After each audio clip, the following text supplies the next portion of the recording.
These long dog days of summer, I mean, we just made it through a heat wave. Mama was parched through this heat wave. I was hitting up Dunkin' every single day, and I will continue to probably for the rest of my days, but especially this summer. Dunkin' is helping everyone stay cool this summer with its lineup of refreshers. These drinks are packed with bold, fruity flavors and served ice cold. It's amazing. Dunkin' refreshers are the perfect afternoon pick me up. I like to start my morning with them personally, and then sometimes I go back for a second one because I'm just feeling crazy. They come in a variety of delicious flavors, including fan favorites mango pineapple and strawberry dragon fruit. And then for a limited time, there's black cherry and there's pink pineapple. I'm going to tell you something right now, and it's a bold claim, let me tell you, but I stand behind it. Pink pineapple will change your life. It is so good. It has me feeling like I'm sitting in a pool, resort side, just living, honey. It's so yummy.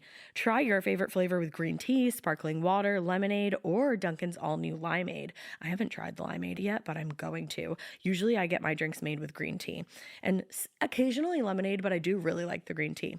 Or if you don't want to build your own, try one of Dunkin's curated refreshers like the Cherry Lime Ricky or the Ultimate Pink Daydream. The Cherry Lime Ricky, scrumptious. I could drink like 3 of these a day. They're so freaking yummy. Head to Dunkin' today and find your favorite refresher. Dunkin' refreshers contain less than 1% fruit juice. Limited time offer. Hi, Ryan Reynolds here for Mint Mobile. Are you looking for a beach read this summer? May I suggest your big wireless bill? It's got suspense, mystery, a slightly flat, emotional arc, and a shocking twist where you realize you've been overpaying the entire time. Fortunately, though, Mint's story is better. Every plan, $15 a month, even unlimited. That's it. Happy ending, 0 tears. Give it a try at mintmobile.com/save. Upfront payment of $45 for 3 months, $90 for 6 months, or $180 for 12-month plan required. $15 per month equivalent. Taxes and fees extra. Initial plan term only. Greater than 50 gigabytes may slow when network is busy. See terms. Courage. I learned it from my adoptive mom. Hold my hand. You hold my hand. Learn about adopting a teen from foster care at adoptuskids.org. You can't imagine the reward. Brought to you by Adopt US Kids, the U.S. Department of Health and Human Services, and the Ad Council. Hey, weirdos. I'm Alaina. I'm Ash. And this is a mini Morbid. Little tiny small mini Morbid. Mini Morbid. Mini Morbid, mini Morbid, mini Morbid. And it's Ash-centric. I wrote this up and I was just like, kind of like, what's it called? Like slap happy. And my title of my Google Doc is Ash-centric bitch, mini #quarantine. Damn. I was having a day. You were having a day. I was having me a day. So we're not going to do too much business at the beginning of this, but like every other episode, we're going to say our shows quickly, and then we're going to start shouting out. We're going to do 10 Patreons per episode. So, woo! Shows. June 2nd at the Goodnight Comedy Club in Raleigh, North Carolina. We will be there either June 2nd or another day. We will let you know. June 3rd, the Comedy Zone in Charlotte, North Carolina. You too, Charlotte. Same that deal. Day or another day. October 11th, 2 shows in Chicago at Talia Hall. I feel like those are going to happen, and I'm very excited about them. I think so. July 8th at the Comedy Works South in Greenwood Village, Colorado. Colorado, you and your elevation. We're going to be there. Yeah. I lost my place. July 11th at the Wilbur Theater in Boston. Please. We really want to do that, guys. I want you to see the comedy stylings of Emily Walsh. I know. Well, either way, we'll have to hopefully, even if it does have to get rescheduled, we'll get her. If it's not happening, we'll reschedule. Yeah, but make sure you're buying tickets either way because they'll be good for whatever date it happens. So buy up those tickets. Yes. August 11th, Philadelphia, Punchline Comedy Club. See you then. Philadelphia, we can't wait to see you because we missed you so much on the original day. So much. September 16th at the in Washington, D.C. at the D.C. Improv. I do that every time. You do. Monuments. Can't wait to see them. Lit. 2 shows are happening September 23rd in Nashville at Zanies. Nashville, we're coming at you all over you. And last but not least, go Roll Tide, go Eagles. Is it War Eagles? War Eagle. War Eagles, September 24th, Huntsville, Alabama. Stand up live. Yes, Alabama. Let's get it. Let's get it. now for some Patreons. Patreons, we're excited. This week we're starting with a Madonna, Kristen. Kristen's so hot right now. Then Jill Ostrow. Jill Ostrow. And then the next one, Jay Gatsby. What up, Jay Gatsby? Thanks for thanks for being a Patreon. You're, my favorite literary character, so I appreciate you donating. Sergeant Lexi is next. Sergeant Lexi. Carly Miller. Anna Kinzel. Jenny Caldwell. Jen Caldwell. Rachel, I'm so sorry if I fuck up your last name. I'm gonna say Panchenko. Rachel Panchenko, love you. Ashley Lauren, 2 first names. 2 first names. Also, Lauren is my little sister's name, so that was weird to write. Real weird. Ashley and Lauren, also a clothing brand. Bye. And then last but not least is Tracy Crispin. Thank you so much to our beautiful, beautiful Patronuses. We fucking love you. More than you ever could imagine. We couldn't do any of this without you. Not a single bit of it. So we appreciate you so much. So March 22nd, 2018 in Eau Claire, Wisconsin, this guy... Eau Claire. Isn't that fun to say? Eau Claire. Is it... What's the dessert? Is it an eclair? Yeah, it's an eclair. Yeah. Okay, so this is Eau Claire, a little bit different. But this guy, Don Sipple, is sitting down to eat dinner. It's 4:15 in the afternoon, and he's having himself an early bird special. We love that. He's stoked. And I love that. Then all of a sudden, there's a pounding knock at his door, and he's not so stoked anymore. Uh-oh. He opens the door to find a young woman in completely torn clothing. Her clothing is covered in mud. She's bloody. Her mouth has dry blood around it. She's barefoot. And he notices the word boy has been carved into her arm. I would take a second, and then I feel like I might just close that door. You don't know what's going to happen until you're in that situation, because that's a lot to take in. I'm trying to put myself in that position, and I'm like, I might close that door and be like, I'm gonna finish my dinner. You know what? A ring didn't exist back then, so you couldn't see who was at the door. Now you can, so you can just pretend you can weren't just home. Keep eating your dinner. Yeah, you can just ignore be a really that. bad Samaritan. Like, I really want to help everybody, but like, that's a situation I don't know if I want to get involved in. Yeah, I don't. That sounds terrible. Yeah, it's horrible. So she says she's been attacked, obviously. She's just sobbing, and she's like really not talking. She's mostly just sobbing and just saying how scared she is. Oh, so that makes me sad. On like a real note, I would help this girl.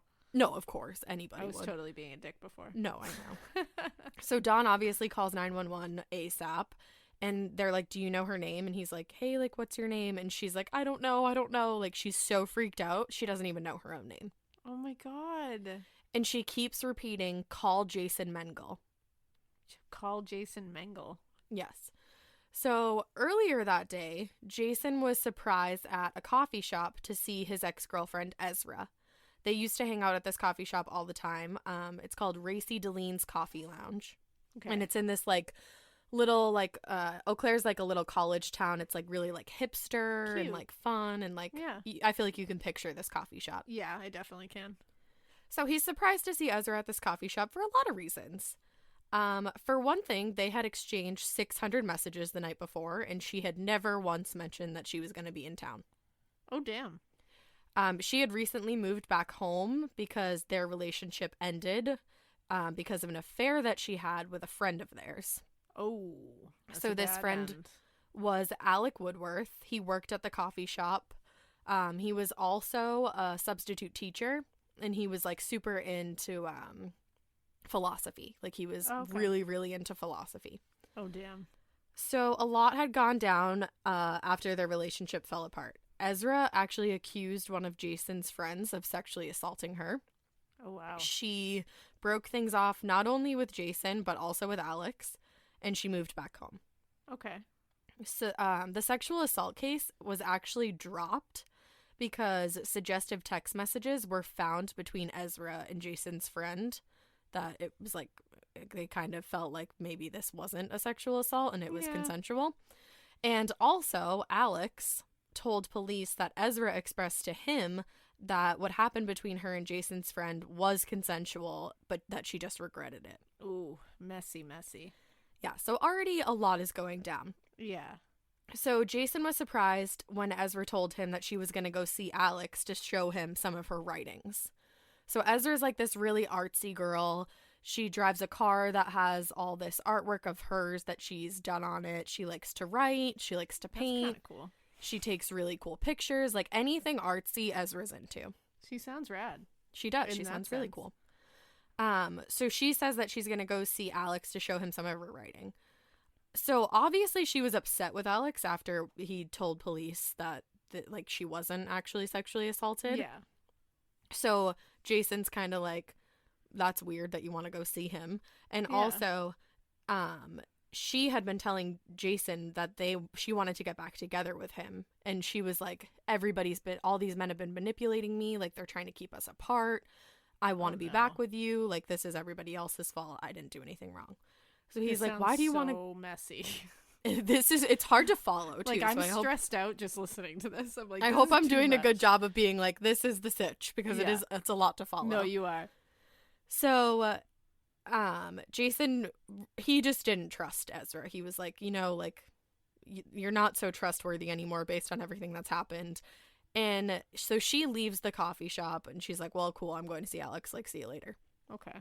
And Jason becomes concerned because when he thinks back on like their exchange, he's like, when I saw her, she seemed like kind of aggravated and unhinged. And also I was already confused about why she was here and why she was going to see Alex if she was so pissed at him. And he was like, quote unquote, manipulative. And why she hadn't mentioned it in their like discussions, why she was there. It's just weird. So he bikes all the way to Alex's house. And he wasn't sure what to do when he got there, so he just started pacing back and forth outside the house. He's like wicked stressed. He's like a lion. Literally, he's like I don't know what the fuck to do. Start pacing. So he's pacing outside of the house, and then finally he goes in. Hey, it's Ryan Reynolds here from Mint Mobile. Now, I was looking for fun ways to tell you that Mint's offer of unlimited premium wireless for $15 a month is back. So I thought it would be fun if we made $15 bills. But it turns out that's very illegal. So there goes my big idea for the commercial. Give it a try at mintmobile.com/switch. Upfront payment of $45 for 3 months, $90 for 6 months, or $180 for 12-month plan required. $15 per month equivalent. Taxes and fees extra. Initial plan term only. Greater than 50 gigabytes may slow when network is busy. See terms. Courage. I learned it from my adoptive mom. Hold my hand. You hold my hand. Learn about adopting a teen from foster care at adoptuskids.org. You can't imagine the reward. Brought to you by Adopt US Kids, the U.S. Department of Health and Human Services, and the Ad Council. And he says he remembers that Alex and Ezra both seemed like they were talking about something really intense. And it seemed like when he walked in, they like put their masks on and they were like, nope, everything's good. Like we weren't talking, we were just having like a crazy argument or talking about something like crazy. Something shady. So then as he's trying to get to the bottom of this, like what the fuck is going on, the police show up. Oh. Because a neighbor of Alex's had seen Jason pacing back and forth outside and they were like, who the fuck is this dude? Like, they were what's going on? Some lion man is just pacing outside of your house. You might want to get him. I'm concerned for my neighbor because he's got a lot of visitors that seem a little intense. There's a lot going on over there.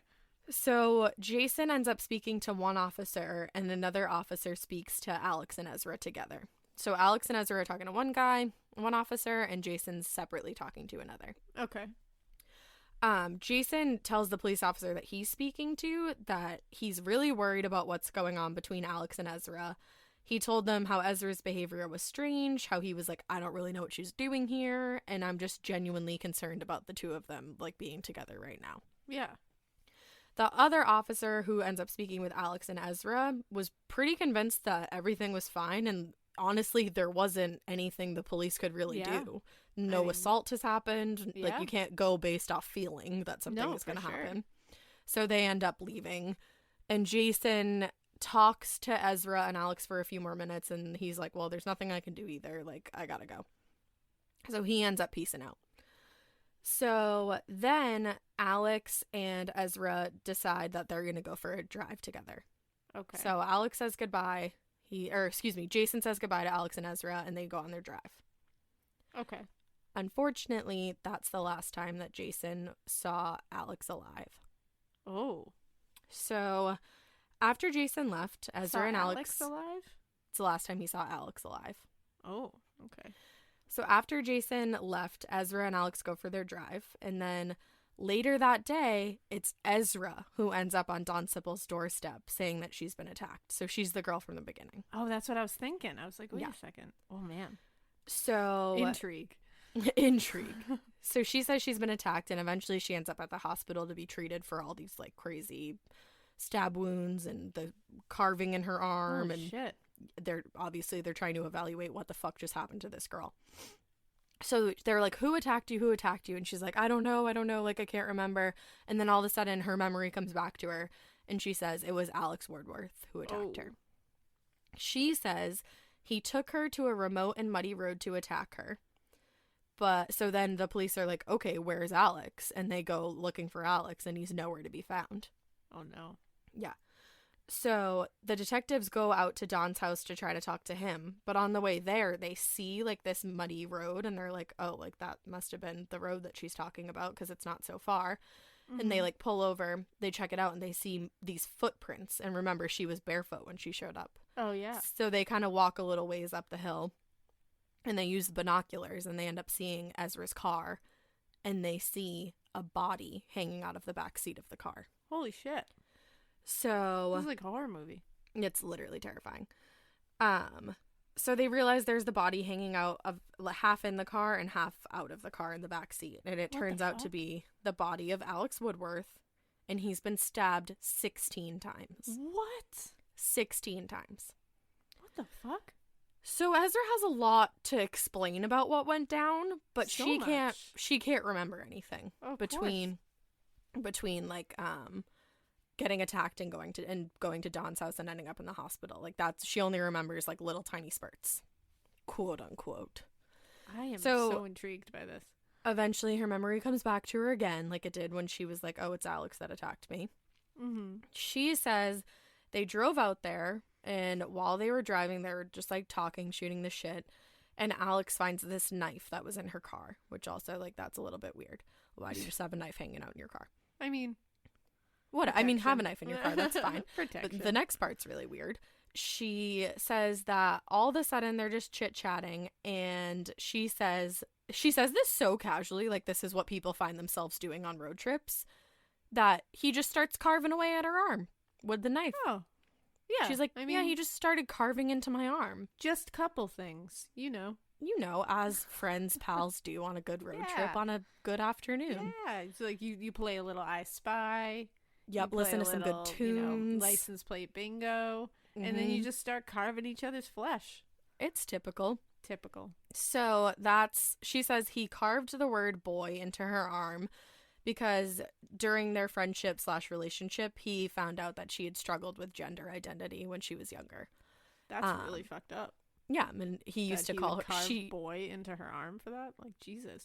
Well, and she says throughout their relationship, he used to like joke around with her and call her a boy, and she was like, it used to upset her because although she did struggle with who she was when she was younger, like trying to figure out which gender she identified with, she finally did settle on that she identified as a woman. Yeah, and that's so she was really like, please don't remind to me of that. Use against somebody. Yeah. So she says that's where that came from, and she says that she told him she didn't identify that way anymore. Like, please stop carving that into my arm. So like, that's weird. What the fuck? And then somehow they end up in the back seat, and Alex is straddling her, and he's ripping at her clothes with the knife. And she says she's terrified that he's just going to, quote, get what he wants, or he's going to kill her. What? So she says she grabs the knife from the jagged end of it, and that's how she gets the cut that's on her hand. And she just starts stabbing away at him, and then she runs. So what the fuck happened? What? There's a lot of issues with Ezra's story based on the evidence. Yeah. One is the carving in her arm. Yeah. So the carving is on her left arm, and so is the wound from grabbing the knife during the attack.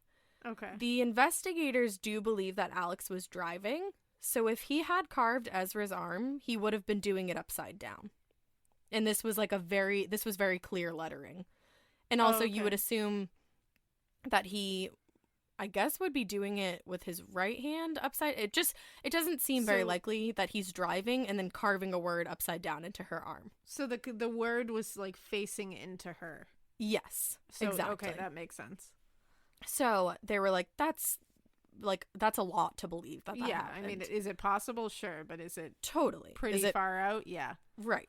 And then, so that's one thing that they're like, that doesn't really make a lot of sense. So, they question her a lot about this, and eventually she admits that Alex didn't carve that into her arm. She did it herself. What the fuck? The other issue I had brought up is that the wound to her hand from grabbing the knife. So we're going to post a picture of the knife. It's like I'm not familiar on what kind of like different knives are called, but this is a very jagged knife. It's almost like what we use when we have the pumpkin carving, if you picture that. Oh, yeah. Yeah, like a serrated edge. Serrated, super serrated. So had she grabbed this knife in a scuffle, her wound would have gone through multiple layers of her skin. Oh, for sure. And This it would was be like ripped apart. Ripped apart, like horribly. Like gnarly wound. This was a very superficial wound. Yeah, no. And it's also, I mean, you can't really say this now, but then when you start to talk about things later, it is interesting that most of the wounds that Ezra suffered are on the left side of her body, and a lot of them are very superficial. And I'm assuming she's a righty. I was just going to say, and keep in mind that her right hand is her dominant hand. Yep, okay. Okay. Yeah, so seeming a little fishy. So they question her about the carving in her arm, and she admits that she did that herself. So before they get to why the fuck she did that herself. Yeah, because it's like, okay, well, explain now. They're noticing, like I said, that a lot of the things are on her left side of her body. So they're like, tell us more about what happened. So she says, everything that happened went down inside the car. But the other problem is most of the blood evidence, like a lot of the blood that was lost in this fucking attack, is outside of the car. I was going to ask that. That doesn't make any sense. Nope, sure doesn't. And this is, for me, the smoking gun. The first wound that Alex suffered was a stab wound to the back of his head. Oh, yeah. I mean, that tells you everything you need to know. Everything you need to know. That's so fucked. So fucked. He didn't have very many defensive wounds at all, which points to the fact that he had been taken by surprise. Yeah, that he was like basically almost incapacitated right off the bat. By being stabbed in the back of the head. Yeah. And that stab wound to the back of the head, along with like all this other conflicting evidence, painted a very different picture about what went down that afternoon. What the fuck? Ezra's story has so many holes. It's like the holes in this, it's more than Swiss cheese. It's like, holy shit, what happened? Like, don't write a screenplay, girl. So why did they end up in such a remote area? Yeah. Why was this knife, by the way, had been taken from her father's home. So why was it in her car all of a sudden? And where's the first stab wound to Ezra? Because she doesn't have any stab wounds. She just has all these weird superficial cuts and carvings. Huh. So she claims that they ended up in the backseat and she was so scared she was going to get hurt or killed. But it's like, you were never even stabbed. Like, that's very strange. Yeah. How did they end up in the backseat? And why is the first stab wound to Alex in the back of his head? Yeah. No, and then my biggest question is, if you were attacked, at what point did you carve your own arm and why?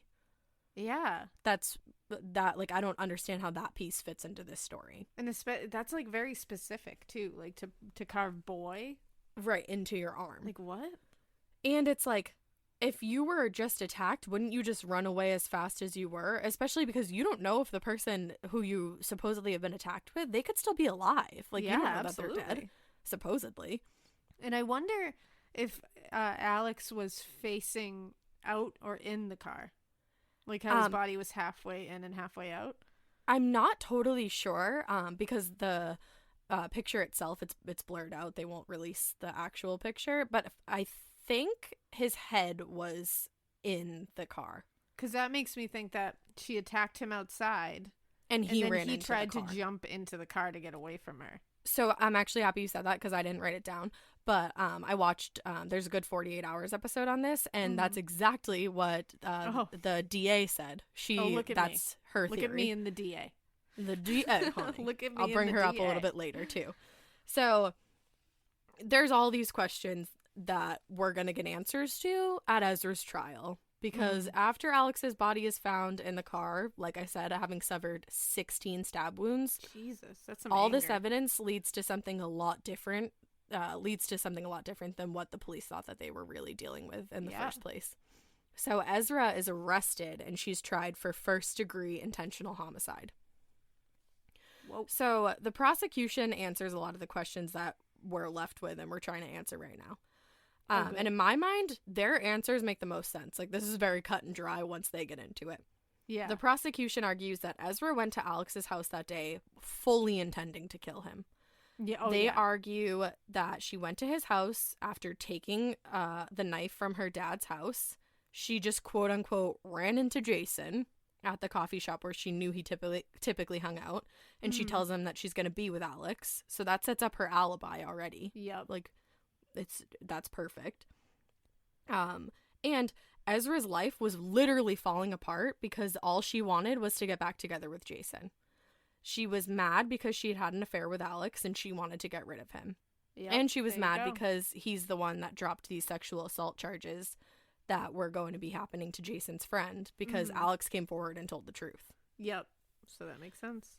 So this girl's a creative girl. She's somebody who could paint, she could write, she loves attention. So this was perfect. This plan was perfect for her. She paints herself as the victim, she writes herself back into Jason's life, and then she gets all this attention and sympathy for being attacked. Holy shit. So they say that she lured Alex out into this remote area, caught him by surprise by stabbing him in the back of the head, stabs him 16 times, which, I'm sorry, like, that clearly points to a crime of passion. Yeah, because it's like, if you really, because you listen to the number and you're like, holy shit, that's a lot. But then if you actually take your hand and stab 16 times in the air, that's a lot. And Your that's a arm is long going to get time. so tired. And it's a lot of times. It's like, that's a lot of times to sit there and look at what you're doing and realize what you're doing. And it's like the first one they were able to conclude was to his head, and then he suffered a lot to his torso and his groin, which that's very pointed. sexual, and that's very like I hate this about you. It's personal. Yeah, that's personal. So, sorry, I lost my place. So she stabbed him 16 times, and District Attorney. Why can't I talk? District Attorney. The District Attorney. Andrea Noldloff points out that Ezra most likely planned, like you were saying, she and I personally think that Ezra planned on driving away, but she changed her plan when she realized that she couldn't pull Alex outside of the car. Yeah. Because I don't think she had obviously accounted for him, like, trying to get in the car and get away from her. No. And she's a tiny girl. Like, I think, I'm not exactly how tall she was, but she's, like, a pretty, like, small, thin girl. Yeah. And he was, like, a guy of regular stature. Well, so and for I her think- to pull him out would be hard. I think this played right into her plan, too, of I can walk away barefoot, covered in mud, and look even more, like, victimized than I would if I drove away. Exactly. But I do think that in the beginning, she had the intention of leaving him out there, and then this almost worked better for her, like you just said. I don't know. It makes sense, but I wonder if he tried to get back in the car, but died trying to get back in the car and ended up halfway in and halfway out of the car. And maybe she had already planned on what? I don't know. It's hard. Well, and that's like a very specific thing that's like hard to tell. Yeah, unless that's a hard you one were to there. figure out if she was planning, because I feel like she gets a lot more sympathy with the walking away in the mud and barefoot and this, it's like just like the perfect, like it's the perfect dramatic visual. Craziness. The prosecution argues that she then spent hours at the crime scene tearing up her own clothes. Courage. I learned it from my adoptive mom. Hold my hand. You hold my hand. Learn about adopting a teen from foster care at adoptuskids.org. You can't imagine the reward. Brought to you by Adopt US Kids, the U.S. Department of Health and Human Services, and the Ad Council. And the other thing is, she doesn't, it almost reminds me of the Lululemon murder, because it's like, she spent so much time making herself look like the victim, but all the cuts were so superficial, and a lot of times when somebody's doing something like that, they're like not cutting at their clothes, and like, they're trying to make it look like they were attacked and their skin was cut through their clothes, but this person is just going for the clothes, not the skin underneath. And it's like they're not sitting there cutting your clothes and not cutting you. And if I'll post her sweater and her pants and stuff, and it's just like these like vertical lines, just like up and down. It's like very like Freddy Krueger-esque. Not convincing. Yeah, doesn't make any sense. So she then spends time at the crime scene carving her own arm for some reason, which that's very psychological. And this is a mini morbid, so I didn't look too much into that. But so bizarre. Yeah, it's very interesting. And then she stayed there the whole time, and none of Alex's wounds actually would have killed him. None of them would have been fatal, so he could have survived. Like, he absolutely, had police or first responders gotten there in time, he would have been saved. But he bled out? Yeah, because Ezra went as far as to take his phone and smash it, making sure that he couldn't call for help. So damn, that's an evil woman. Evil bitch. But listen, she has an answer for all of this. Oh, I'm sure she does. If you see this girl on stand, so I got this because people wrote in and suggested it, and I read one person's email and they were like, this girl's like apology and like the whole time she's on stand is probably one of the scariest things I've ever seen in my life. Oh, I want to watch it. You gotta. I'll send you the link. So now it's the defense's time to state their version of events. First of all, so Jason gets brought up to testify, and Ezra, like, loses her shit. Like, she is, like, trying to adjust herself to, like, look like she's, like, excited to see him. She's smirking like, at him. With him. She's absolutely obsessed with him. She's, like, acting like she's so giddy. And she obviously knew that he was going to be there to testify. So she's dressed in a pink blazer, which the DA pointed out that they were trying to make her look, like, very meek and timid. Because like the little girl. That's not at all how she used to dress. She also used to come into throughout the whole entire trial, she comes in with, like, a different hairstyle every day. Oh, really? Like, her hair is, like, perfectly done.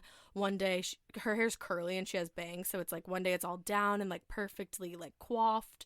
The next day it's in a ponytail. Like, it's very, very planned. Yeah. Oh, absolutely. And also, this next piece is planned. So they ask Jason to identify her, and he points at her, and she's wearing the pink blazer. So they're like, can you use an object to identify her? And he's like, oh, right there in the pink blazer. So then she adjusts the pink blazer to show that she's wearing a green sweater. And you find out in the 48 hours that Jason had given her that green sweater while she was in the hospital after the attack, the quote-unquote attack. I am shooketh. So it's like, she's like, I don't think she's like taunting him. I think in her mind, like, they're supposed to be together, and she's like, look how much I love you. But for him, like, it's a huge mind fuck. I'm literally Googling it right now, and I'm seeing these pictures, and I am dead. It's scary as shit. It's so scary. This girl is bonkers. Like, totally bonkers. Bananas. You have to watch the whole episode of the 48 hours because I was reeling the entire time. Oh, I gots to. So, wow. So then they put Ezra on the stand, and in my notes I go, big mistake. Huge. They should not have fucking put her on the stand. Because, for one thing, when they ask her to spell her name, she is so fucking excited to spell her own name. And she goes into this tale of, because her real name is not Ezra. She was named Monica at birth. I had a feeling Ezra was not her real name. When I was looking at her, I was like, so this is a girl who really, really wants to be like the hipster princess. Oh, 100%. She definitely gave herself the name Ezra.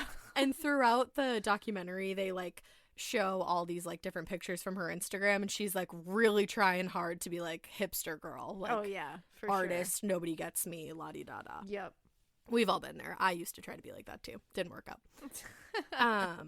Never named myself Ezra though. So she goes into this story about how she changes her name from Monica to Ezra McCandless because she felt that it fit much better. And I think McCandless is like, I think he might be like a song. I think his name is like John McCandless, and he's like a free spirit and like all this stuff. So okay. She was like, I'm a free spirit. I'm a free spirit. So she's stoked to talk about her name. And then she says that her and Alex were driving and that her car got stuck in the mud. And that's when this like whole anxiety thing started, because like her car was stuck in the mud and she was so upset and she couldn't breathe because she was so anxious, because she's a frail gal. She is, apparently.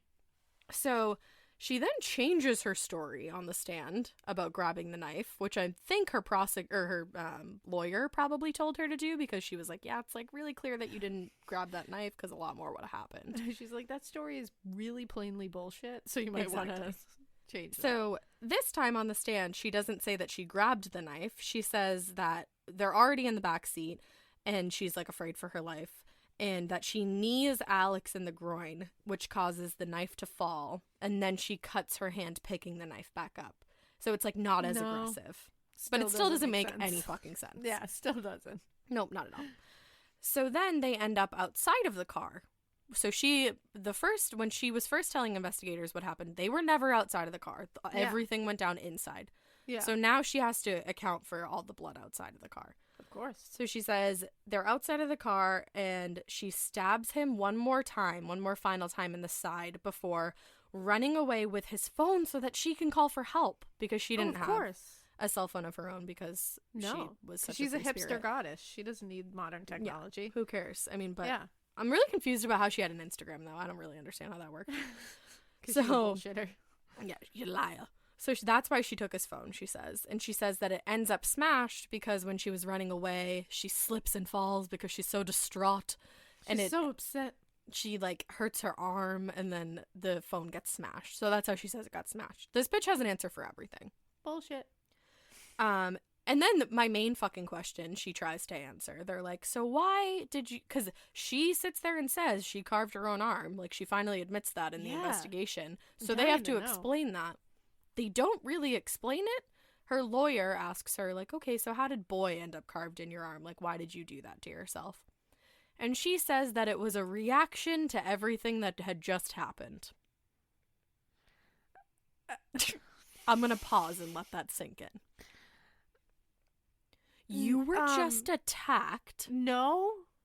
And then you wasn't. Said you're so scared because you were running away. So, like, you're so frantically running away that you end up smashing the phone that you were going to use to call for help.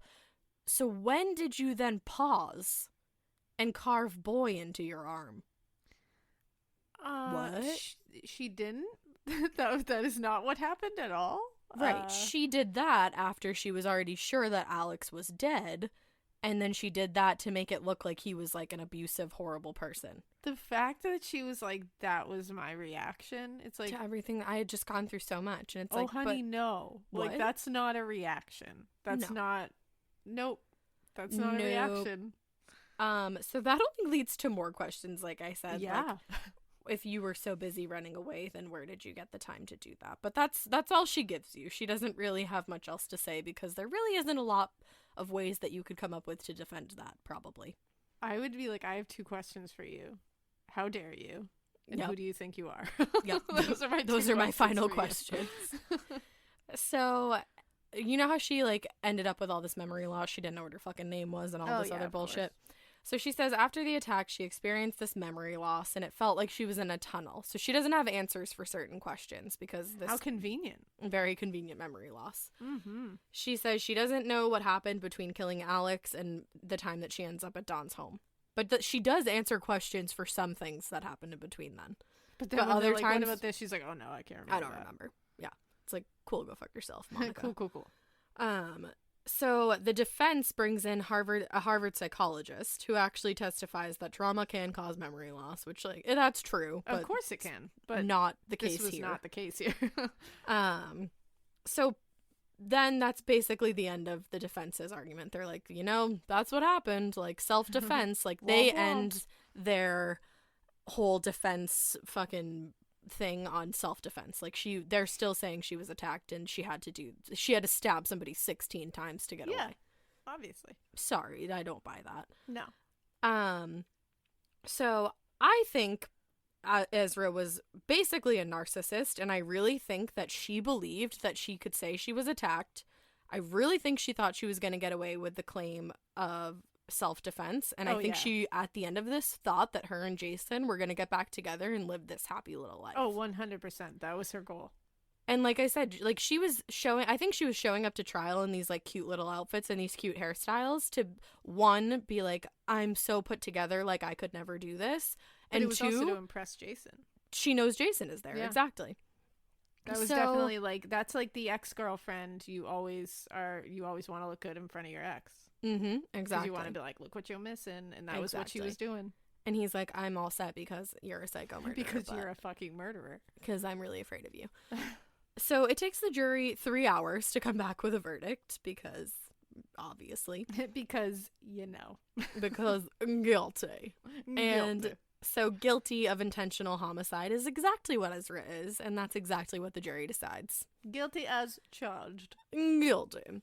Before her sentencing, Ezra reads her apology to Alex's family. I want to climb through the fucking laptop screen and strangle this girl when she does this. This is going to be bad. Quote, I want to say, and she's fake crying the entire, no tears are coming out. Of course. At all. The best kind of crying. Love that. She says, I want to say how sorry I am that they have lost their son, but sorry doesn't cut it in my mind. That word is not enough to show, that word is not enough and never will be enough for this loss. And then she makes it about herself. I love how she calls it a loss. It's like, and says that you lost your son, not I took him from you. Exactly. Like, what a piece of shit. So that's the first shit in this. And then the second shit is she goes, I loved Alex very much, and I also feel a great loss. Oh, I'm sure you do, girlfriend. Well, maybe you could have changed the events then and not killed our fucking son, thank you. Okay, and she Monica. goes, and I am so sorry. I thought sorry wasn't enough. Cool that you made that about yourself. You literally said nice. sorry to them, and then you were like, but me too also. But I'm hurting too, so sorry. We're all hurting together. And his father was probably like, I want to kill this kid. Oh yeah, I'd be like, I'm gonna murder her. So. Oh my god. So the judge told her before he read her sentence that he didn't think her apology was sincere at all. And then he sentenced her to life in prison. Yeah, bye Ezra. So she'll have to serve at least 50 years before she's eligible for parole. Bye, bish. Bye. And Alex's father says this is the most noble thing ever because I give him so much credit. He says he forgives Ezra because hate is like drinking poison and expecting the other person to die. You know, I've heard that phrase before, and it is a really great phrase. It's true. I mean, it really does describe it really well. But I think it takes a really big person to be able to do that. So I give him a lot of credit. Oh, I give him more credit than I can even express because I don't know if I could get there. No fucking way. And then Jason says that he thinks about Alex and Ezra all the time and that he wishes he could go back in time and somehow fix this. Or poor Jason. He probably feels like he was right there, right before it's really sad. And when him and Ezra were together, he thought that they were going to get married. Like, they referred to each other as, like, husband and wife. That's crazy. And I love that when she was at that, Don, was it the guy she went to his house? Yep. When she was, like, called Jason.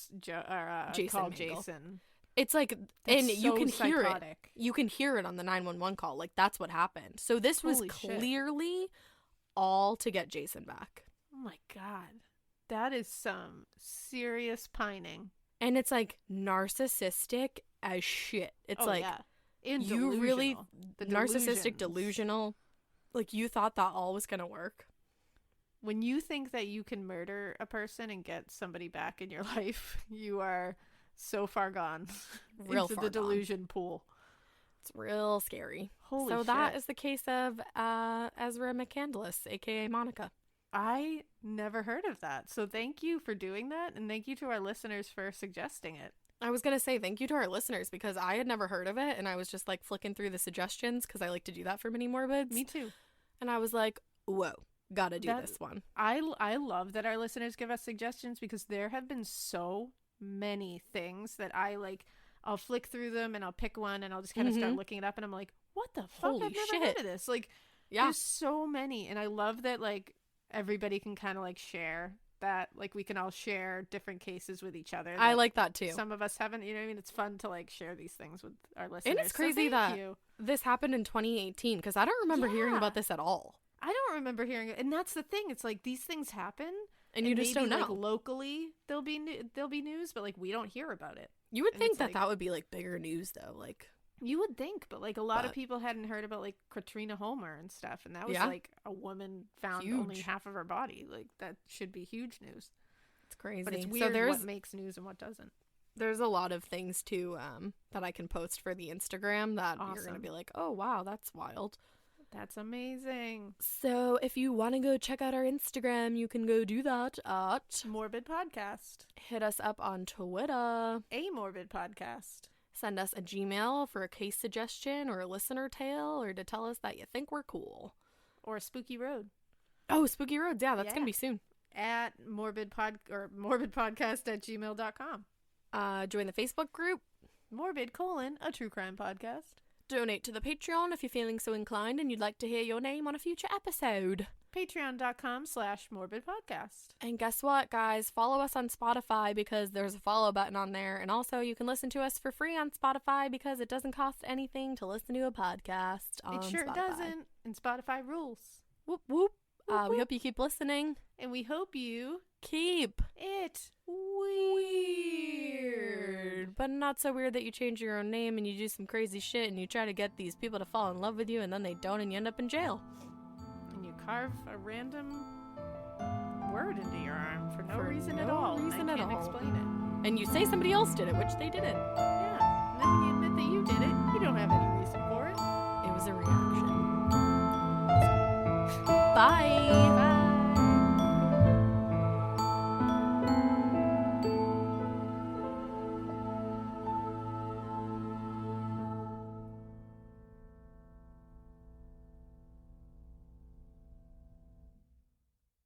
Courage. I learned it from my adoptive mom.